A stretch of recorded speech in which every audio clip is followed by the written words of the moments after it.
सूर्यकांत जी सरकारी बैंक में अधिकारी के रूप में नियुक्त थे और पत्नी रेशमा जी गृहिणी थी। सूर्यकांत जी और रेशमा जी की दो औलादें थीं। बेटा रमेश इंजीनियर था और पत्नी और बच्चों के साथ शहर में शिफ्ट हो गया था क्योंकि काम ही शहर में था। बेटी माला भी इंजीनियर थी और ससुराल में पति और बच्चों के साथ रहती थी। सूर्यकांत जी और रेशमा जी का सपना था कि पहले बच्चे अच्छा पढ़ लिख लें। सारा जीवन सूर्यकांत जी ने ईमानदारी की नौकरी की, बच्चों की पढ़ाई लिखाई, बेटी की शादी के लिए पैसा जमा करते रहे। पढ़ा लिखा कर बेटा बेटी को आज इस काबिल बना दिया कि आज वो खुद के दम पर जी सकते हैं, लेकिन उन्होंने आज तक अपना घर नहीं बना सके। पूरी ज़िंदगी किराए के मकान में ही गुजार दिए। अब सूर्यकांत जी रिटायर होने वाले थे। उन्होंने सोचा कि रिटायरमेंट के बाद वह पत्नी के साथ पूरे भारत की तीर्थ यात्रा करेंगे।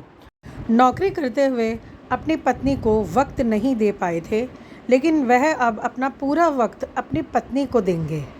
उनकी इच्छा थी कि वह पत्नी के साथ अपने पैतृक गांव चले जाएंगे और वहीं बाकी की ज़िंदगी बिताएंगे।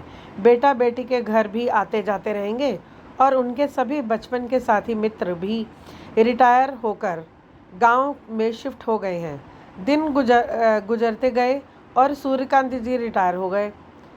सारे कागजात के काम पूर्ण करने के बाद उन्हें अच्छा खासा रिटायरमेंट मिला और हर महीने मासिक पेंशन। लेकिन कहा गया है ना कि ख्वाब तो होते ही टूटने के लिए हैं। रात में खाना खाकर सूर्यकांत जी और रेशमा जी अच्छे से ही सोए थे, लेकिन सुबह जब सोकर उठे तो सिर्फ सूर्यकांत जी उठ पाए। उनकी पत्नी इस दुनिया को छोड़कर चली गई थी। खबर मिलते ही सूर्यकांत जी के बेटा बेटी अपने पिता को बार बार हिम्मत दे रहे थे। पापा आप चिंता मत कीजिए, आपके दोनों बच्चे हैं, बहू हैं, दामाद हैं, पोते पोतियाँ हैं, आपको किस चीज़ की तकलीफ़ नहीं होगी। पापा आपको तो पता है कि हर इंसान जो इस दुनिया में आया है उसे एक ना एक दिन भगवान के घर जाना ही होता है। लेकिन सूर्यकांत जी का मन मानने को तैयार नहीं था। उनकी धर्म पत्नी का इस तरह आधे सफ़र में छोड़कर चले जाना।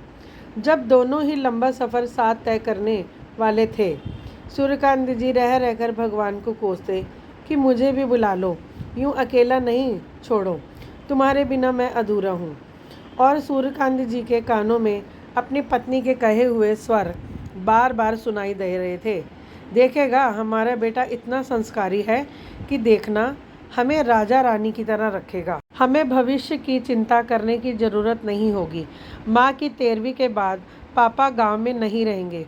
दोनों भाई बहन ने फैसला किया कि पापा रमेश के यहाँ रहेंगे। रमेश अपने साथ उन्हें शहर लाया।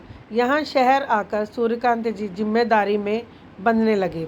धीरे धीरे ज़िंदगी अपनी पटरी पर गुजरने लगी। अब तो बेटा माला भी उन्हें अपने घर ले जाती। सूर्यकांत जी अब पोते पोतियों को स्कूल छोड़ते, ले आते, बाज़ार से सब्जियां ले आते, पार्क में थोड़ा टहल लेते। धीरे धीरे उनके मित्र दोस्तों बन चुके थे। सूर्यकांत जी अपना पेंशन का पैसा बेटे रमेश को दे देते थे, मगर बेटे बहू की नज़र तो उनके रिटायरमेंट के धनराशि पर थी, जिसका जिक्र ना तो सूर्यकांत जी करते ना ही बेटा रमेश करता।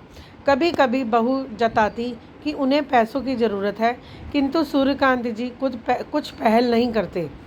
एक दिन बहू फ़ोन पर किसी से बात कर रही थी, या कहो जानबूझकर सुना रही थी, आपको तो पता है हमारे पास सिर्फ एक BHK फ्लैट है और सिर्फ एक कमरा होने के तकलीफ़ होता है।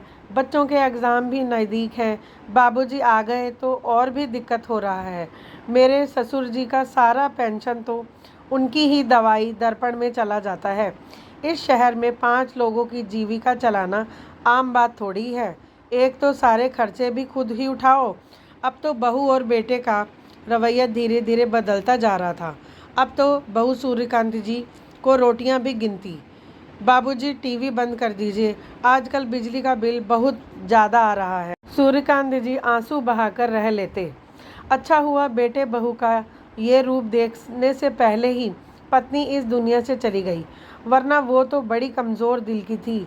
एक दिन बेटे रमेश ने खुलकर ही कह दिया, पिताजी मैं सोच रहा हूँ नया फ्लैट ले लूँ। आखिर आप यहीं हमारे साथ ही रहेंगे। सोच रहा हूँ 3 BHK फ्लैट ले लूँ। आपको भी एक कमरा चाहिए होगा। इसके लिए पिताजी आपको भी पैसों की मदद करनी पड़ेगी। आपके पास तो अच्छी खासी रिटायरमेंट है। चलिए आज हम लोग बैंक चलते हैं और आप सारे पैसे मेरे अकाउंट में ट्रांसफ़र कर दीजिए। नहीं बेटा, पेंशन तो दे ही रहा हूँ, अब रिटायरमेंट नहीं दे पाऊँगा। आजकल ज़मीन जायदाद को लेकर बच्चे माता पिता को छोड़ देते हैं। जो सक्षम होते हैं वो भी जिम्मेदारी लेने से कतराते हैं। अब रिटायरमेंट तो मेरी बुढ़ापे की लाठी है। जब मेरे पास पैसे हैं तो तुम लोग मुझे रखने में इतनी परेशानी हो रही है। अगर मैं कमा नहीं रहा होता तब तो लगता है तुम दोनों मुझे इस घर से ही बाहर फेंक देते। सूर्यकांत जी बोले, अच्छा तो पापा आप यहाँ नहीं रह सकते। आपका पेंशन इतना नहीं कि जितना आपका खर्चा है, और इस महंगाई में इतने लोगों का पालन पोषण नहीं कर पाऊँगा। बेटी की बात सूर्यकांत जी सुन रहे थे। उसके बाद उन्होंने ताली बजाते हुए कहा, वाह बेटे वाह, तुम्हारी माँ कहा करती थी हमारा बेटा बहुत संस्कारी है, हमें किसी भी प्रकार की कोई कमी नहीं होने देगा। लेकिन मुझे तो लगता है कि तुमने शिक्षा तो ग्रहण किया लेकिन तुम में संस्कार नहीं है। और हाँ सुनो, तुम दोनों कौन होते हो मेरे रिटायरमेंट के पैसे का हिसाब करने वाले? मेरे रिटायरमेंट के पैसे पर सिर्फ मेरा अधिकार है और मैं इसे चाहे जैसे खर्च करूँगा। तुम्हारी माँ का सपना था अपना घर बनाने का, उसके नाम से एक घर बनवाऊँगा और उसी में एक छोटा सा स्कूल खोलूँगा और अपनी ज़िंदगी उसी स्कूल के सहारे काट दूँगा। लेकिन तुम्हारे पास नहीं रहूँगा और वो स्कूल माला के नाम कर जाऊँगा। कम से कम मेरी माला तुम्हारी तरह तो नहीं है जिसे पिता से ज़्यादा पिता की रिटायरमेंट और पेंशन की फ़िक्र है। मेरी बेटी दामाद मुझे हमेशा के लिए अपने साथ रखना चाहते थे, लेकिन मैं ही बेवकूफ़ था जो बेटे के मुँह में आ गया। तुम लोग अपनी ज़िंदगी में खुश रहो और मुझे मेरी ज़िंदगी में खुश रहने दो। तो फ्रेंड्स, उम्मीद है आपको मेरी ये कहानी पसंद आई होगी। अगर पसंद आई कहानी तो प्लीज़ लाइक करें और मेरे चैनल आओ कहानी सुने को सब्सक्राइब करें। धन्यवाद।